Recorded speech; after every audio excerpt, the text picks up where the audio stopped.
How do you effectively balance the individual support required by students with IEP and 504 with the collaborative and interactive nature of group activities? Sure. I love this question. The wording of this question implies that you might think that a student centered classroom would be at odds with meeting the needs of students with IEPs, but I actually think it's the opposite. A student centered classroom is what makes it possible to meet the needs of all of your students. And so for me, when I'm thinking about collaboration, I'm thinking about, okay, like just like anything else, what does each student need in order to be able to participate in a collaborative activity? So for example, one of my current students is selectively mute, and selectively meaning almost always.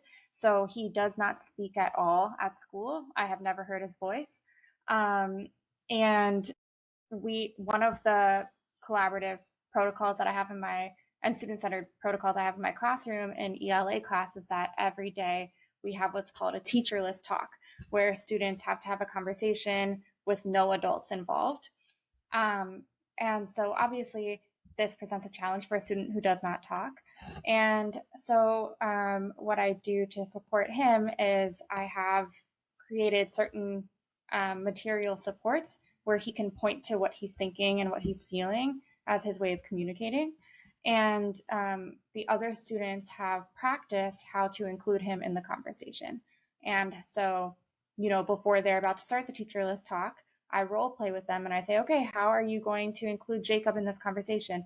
And so they can start to think of ideas. And through modeling, they're learning how to be inclusive in their collaboration. So they know that when they're talking about an opinion-based question, they can say, Jacob, what do you think? And he can point to, I agree or I disagree, which is right on his desk. Or if they want to know how he's feeling, he has a feelings wheel and he can point to, I'm feeling peaceful, or I'm suffering, I have a headache.